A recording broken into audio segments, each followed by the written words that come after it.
I think Vanišová had a strong case. I do. She did. No, 100%. This is the Women's Hockey Report presented by Locked On NHL. Your weekly look at the world of women's hockey.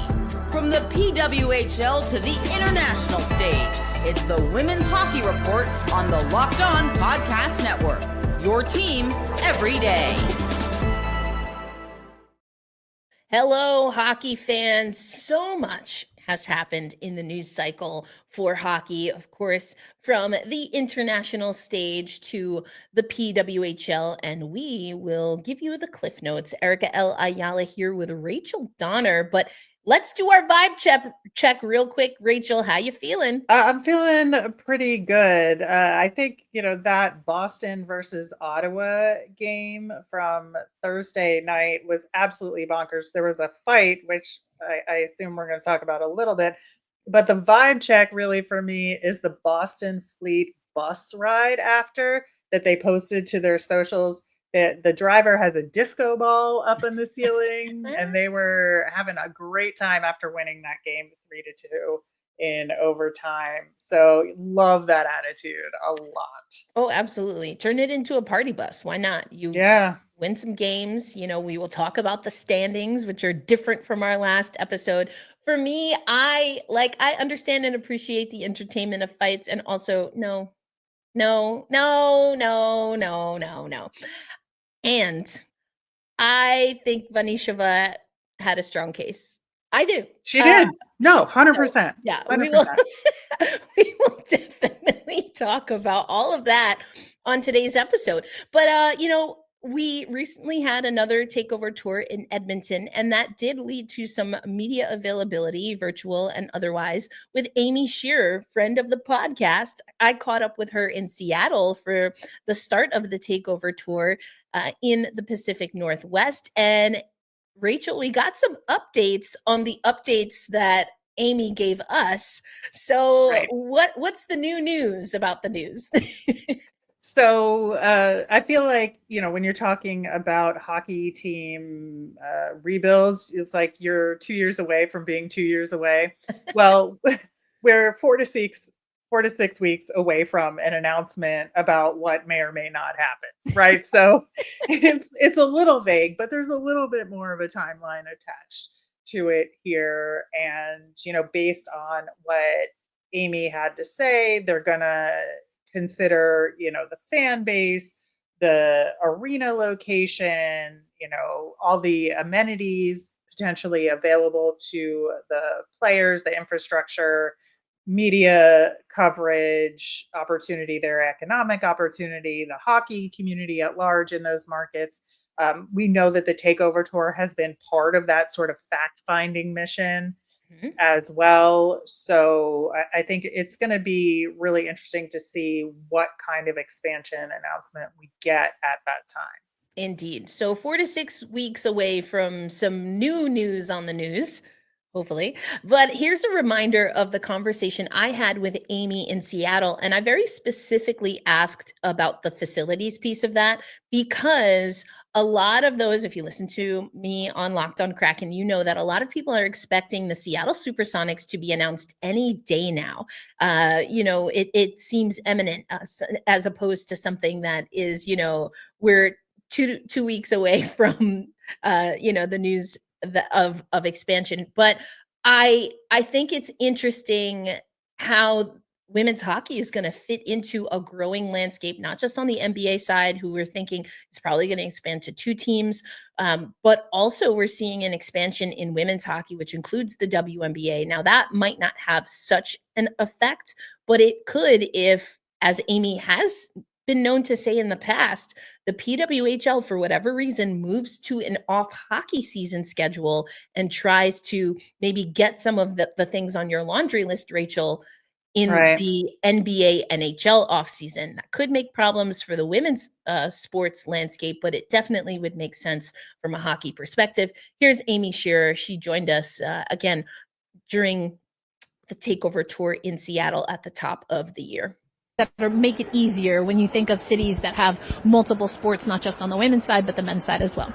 Yeah, of course. When you look at the arenas, who the tenants are, or who plays there, it's hard to get dates, right? I would love to play a game in Madison Square Garden, right? But when you've got the Knicks, the Rangers, the concerts, it's tough to play there. And so that is certainly a factor. We need 15 home dates for our teams to play, and you don't want to play on Monday nights. How many games could we get on Wednesday, Thursday, Friday, Saturday, Sunday when fans are more apt to show up? So sure, that is one of the factors, but when we look at a city and we rate a city, there's probably 20 different things that we look at. Arena dates are certainly one of them. It's important. So again, that's Amy Scheer talking to us, Rachel, a little while ago regarding expansion. Now we're on opposite sides. We're just going to stay there. We'll flip it around for everyone. I think that is huge. Knowing that, again, some of the things that you talked about are high priority, including practice facilities. We're seeing that be a conversation on the women's sports side. And even, places like New York and the New York Liberty, who are the reigning WNBA champions, they now have fallen behind the 8 ball when it comes to teams that have dedicated facilities, which has been the norm in men's professional sports for a while, but now is just starting to be really a non-negotiable when it comes to women's sports. Yeah, absolutely. And it should be. And you look at some of the NWSL teams building women's specific soccer stadiums and having their own separate training facilities. And, I think women's hockey players deserve no less than that. So I think it's really important. I should mention a side note that they did also announce a change to the trade deadline in the PWHL attached to the expansion announcement, because they wanted to give GMs more time to plan for expansion on their rosters, and that would affect decisions that they might make at the trade deadline. So it was March 2nd. It will be March 13th now. Yes, thank you for that. And, expansion is going to have an impact on roster, but we also heard from Kendall, Coyne, Schofield regarding roster size, not just expansion as far as the teams. So, that's another really interesting thing. When we asked Kendall, Coyne, Schofield, when she was on with Malaika Underwood, about one of the things that she hopes the PWHL PA can push, it is that roster size.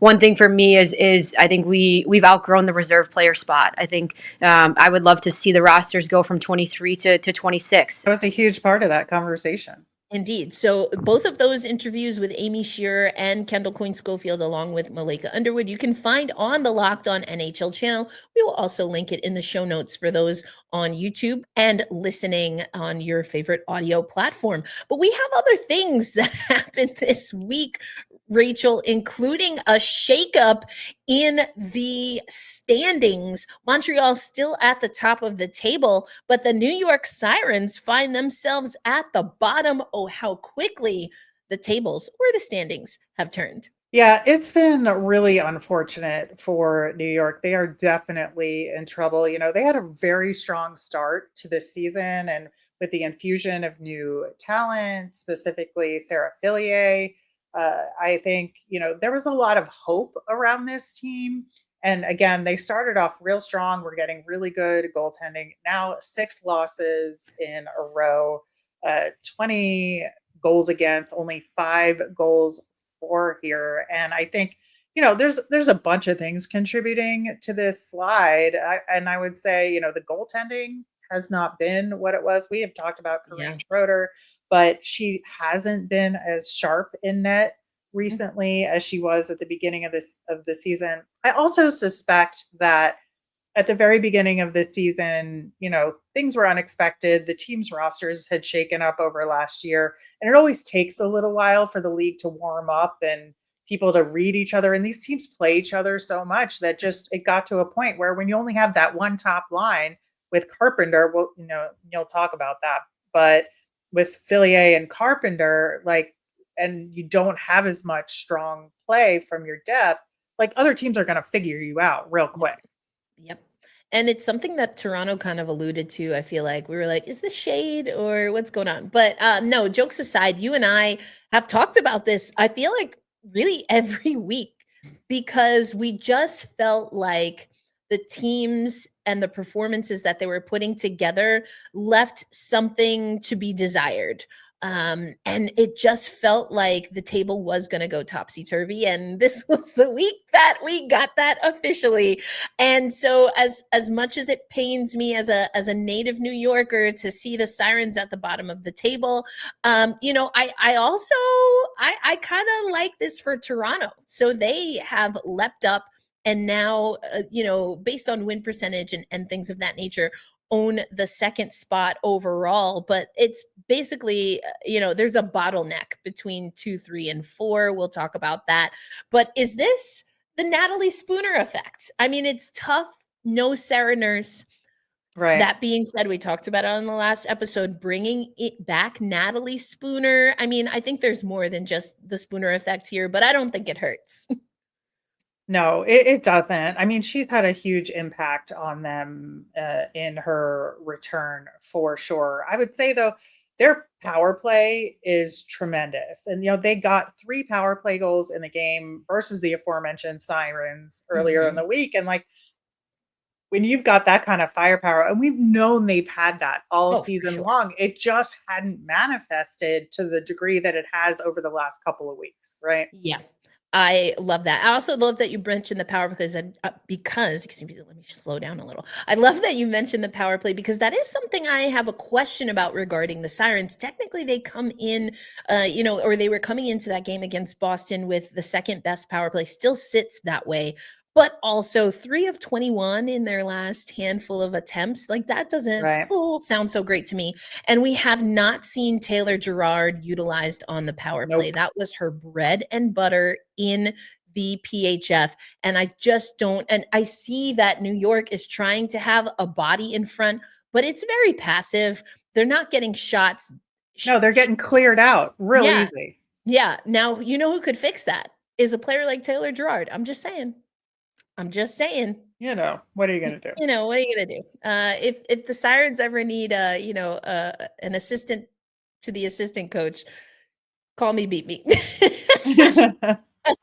All right. We're going to talk briefly before we move on to the next segment where we will fully talk about your least favorite city, Boston. Boston. Listen, things have changed. Things have changed since last we spoke. Oh, okay. Maybe we have some updates. I'm also repping We the North today because, reasons. Anyway, also I got this for free and it's a super nice starter crew neck. So I'm going with it. It looks nice. It's so warm. I'm very grateful to the to Toronto, Destination Toronto. Thank you for this. Anyway, the Toronto Fleet, a team also that we were like, is this really you or are you going to show yourself? Reveal yourself to us. And Boston is one of those teams bottlenecking. They're on a little bit of a streak as well. And oh, yes, there was some drama, some fisticuffs with, but it led to a Boston win over the Ottawa Charge. Yeah, this, Boston, I think, has been really good over the last couple of weeks. 3 straight wins, like you said, including that overtime win. Now, Ottawa put up a fight. Ottawa has lost 2 overtime games in a row by the same score, which is so heartbreaking for them, especially because Ottawa put together a remarkable comeback. They were down 2 goals. They came back to tie it with less than 10 seconds left in the game, pulled off the perfect set play, 6-on-5, like just stunningly gorgeous what they were able to pull off towards the end. And then unfortunately, or fortunately for the Boston Fleet, Tapani was able to score that overtime winner there. But she's so good. And that was just an incredible shot there. But in the meantime, Boston has now slowly climbed a little bit. So they're in that top 4 right now. And, there's a gap forming between that top 4 and the bottom 2. But, they're only 1 point behind Toronto and Minnesota with the 1 game in hand, right? Yeah, and for those watching on YouTube, we have the standings right here, and you can see how tight things really are here. Which means that when we get Rachel to our picks for game of the week, there are definitely some contenders for sure when it comes to games to watch because of the implications they could have on the standings and also maybe a little spiciness. Who knows? We will talk about that coming up on the Women's Hockey Report. When the game tips off, the NBA action is just getting started, and there's no better place to get in on it than FanDuel, America's #1 sports book. With FanDuel, you can place live bets throughout the game, so even if you miss the opening tip-off or want to bet on a fourth quarter comeback, you can stay in the action. If you're looking for a bigger payout, you can even combine your live bets into a same-game parlay. I love using FanDuel's live betting feature, and you can bet on the PWHL, by the way, because it keeps every moment of the game exciting, whether I'm backing my team for a late game rally or picking players to hit a clutch three or score that last 10-second goal that we were just talking about. I never feel like I missed my chance. Plus, the app is easy to use. When you win, you get paid instantly. Right now, FanDuel customers can get $150 in bonus bets if that first $5 bet wins. Just visit fanduel.com to join today. That's fanduel.com for your shot at $150 in bonus bets. Make every moment more with FanDuel, the official sports betting partner of the NBA.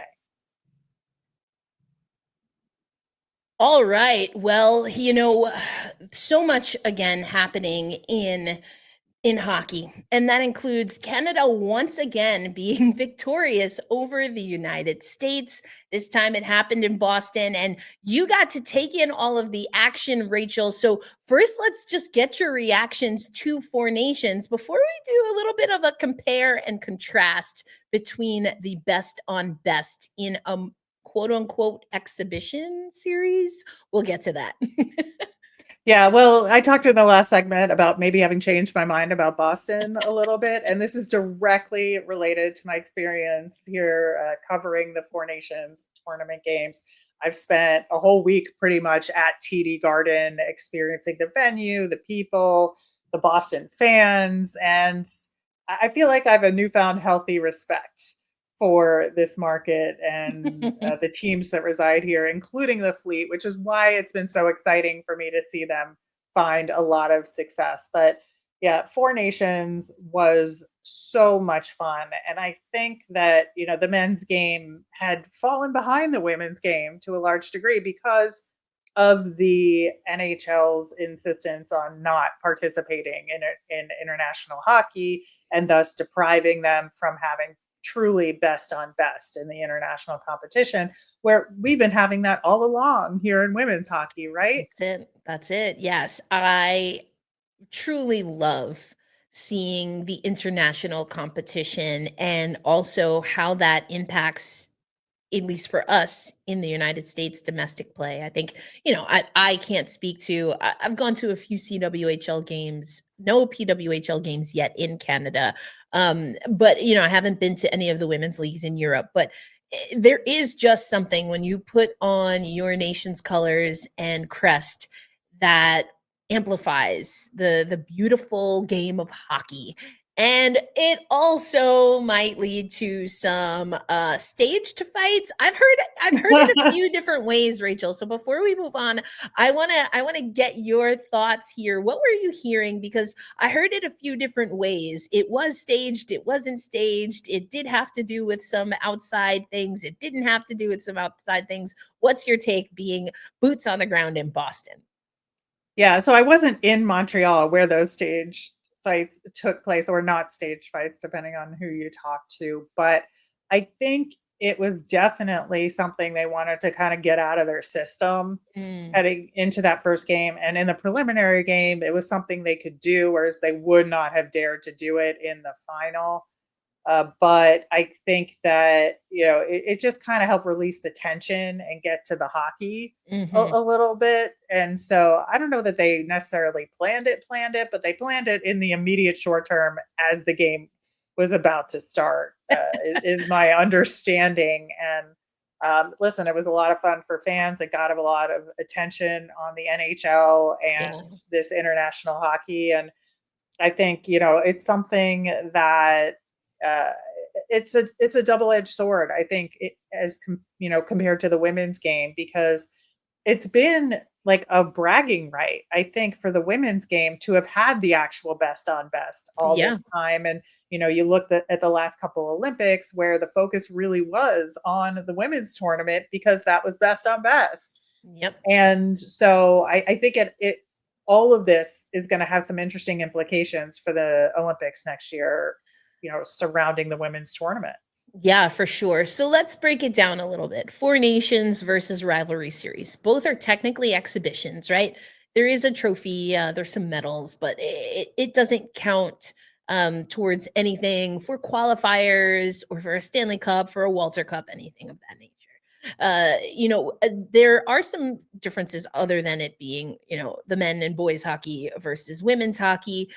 I think one is through a league. So we haven't seen Right. that on the women's side. We've seen the rivalry series be taken up by USA Hockey and Hockey Canada. Now, that being said, those are kind of the authorities, if you will, in each respective lane. The NHL is where people go to for elite level men's hockey. USA Hockey and Hockey Canada for so long has been where people seek out, as you just mentioned, the best on best, or the elitist of the elite level women's hockey. So to have those entities bring this together in an exhibition to ramp up excitement, one in lead up to World Championships or the Olympics on the women's side. But what is this on ramp for Four Nations on the NHL side, or what are they hoping it will be? Well, very clearly, I mean, I don't know that any of us knew beforehand whether it was going to be good or not, whether this was going to work or not, just because it was an untested formula here. But I think it's certainly been tremendously successful in terms of elevating the game itself on the NHL side.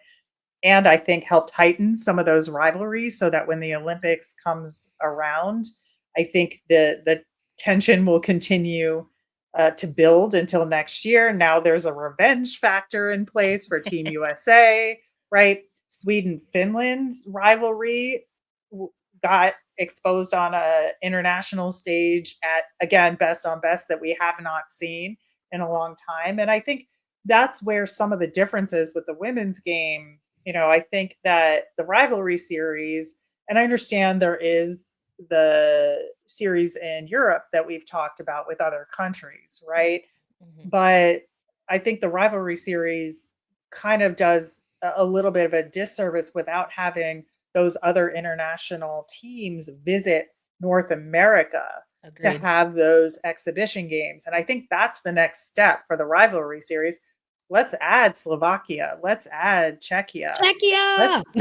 Right? Let's add Sweden into this mix. Like, we have to have some more of those exhibitions over here to build that excitement from our end. Yeah, 100% agree. And we've seen it in patches here and there, especially in the OG NWHL days, leading up to an Olympics. Team Russia has come over. There have been exhibitions with effectively just for the, we'll say club teams, right? Or league teams with Team Japan. And those federations came over. Teams go over to Japan, right? That's right. The Riveters. That's right. So I love that you mentioned that, especially because there was a comment on the broadcast. I know you were in arena, but it was like, let's not invite anyone else. And I was like, no. Like, listen, USA Canada is clearly going to be a hit in North America, right? And this is best on best, and not all, there are elite level players that come from other countries, and I want to see them play as well. So I do think there are some things that the NHL has baked in to the schedule that will offset the Olympics, but I'm grateful that men's hockey, the boys hockey, is catching up to that. The international competition is where it's at. You want juice, you want jam, you want sandpaper. This is how you get it. And I love that the Four Nations was a great display of that. Now, I do want to say, I don't want to gloss this over. It's not directly related to women's hockey, at least within the news cycle right now. But you and I both on our respective shows have dived in, did a deeper dive into some of the conversations on the ice versus off the ice, and how that leads to some of the sports are or aren't political, depending on, I guess, what time you catch the news press conference. But Right. those are things I've been talking about on Locked on Kraken, and I know that the Locked on NHL show, our squad shows have hit on it, and I know you and Gil talked about it on Friday's episode. So We did. the one that aired yesterday, as this is going live on Saturday. So if you are interested in those conversations, definitely check us out. Next for us, though, Rachel, as I've alluded to, I think there's some big games, given that there's been a shakeup, but it's pretty marginal, nominal. So who can really start to soar and surge in the standings? We're going to give you our picks for game of the week. Before we do that, though, I have to let you know this episode also brought to you by our friends at SelectQuote. In sports, having a winning strategy is everything. It's how the best teams make it to the Super Bowl, the World Series, the Four Nations Championship, and yes, the Olympics. The same goes for life. Having a strategy like life insurance from SelectQuote can protect your financial legacy and keep your family's future secure. SelectQuote makes it easy to find the perfect life insurance policy. As one of the US's leading insurance brokers with nearly 40 years of experience, they've helped over 2 million customers find $700 billion in coverage. And there is no one size fits all. It's all about selecting what works for you. And that's where SelectQuote really stands out. If you're in good health, you might even qualify for same-day coverage of up to $5 million, no medical exam required. And it's more affordable than you think. You can get up to $1 million in coverage for as little as $20 a month. So get the right life insurance for you for less at selectquote.com/LockedOnNHL. Go to selectquote.com/LockedOnNHL today to get started. Once again, that is selectquote.com/LockedOnNHL. SelectQuote. They shop and you save. All right, Rachel, it's, as always, a jam-packed episode. I love talking women's hockey and the peripheries of the hockey world and community with you, and safe travels back from a city that may have endeared you. I love hearing It that did. update. It did. All right, so let's talk about some games we have upcoming. We have starting today, let's see, we've got 5 games in the slate that will close out February, I should say. We're going to focus on the games that will lead us to the end of February. And so, we have Montreal taking on Ottawa. Ottawa will also face New York. Toronto takes on Montreal, as well as Minnesota, and Boston and New York play. So Minnesota and Boston to end the month will have a little bit of a lighter schedule than some of the other teams. For me, right, Rachel, it really has to be all of the Toronto games. That's because they're playing the Minnesota Frost and the Montreal Victoire. So if ever there was a week, a slate of games where Toronto could say, hey, we're not new, we're true to this, it's this week. So I'm kind of cheating and picking 2 games, but like the whole Toronto slate for the end of the month, I'm keeping eyes on. Yeah, 100%. And I think that this is an interesting juncture for Toronto. We talked about them earlier in the show, and I think equally so for Minnesota. Like, are they part of the creme de la creme conversation or aren't they? I feel like there's a lot of mixed signals being sent by that team. And their highs are very high, but their lows are also very low. That's right. So it's kind of do or die for them. I would say my game of the week, though, would be today's afternoon matchup of Montreal at Ottawa.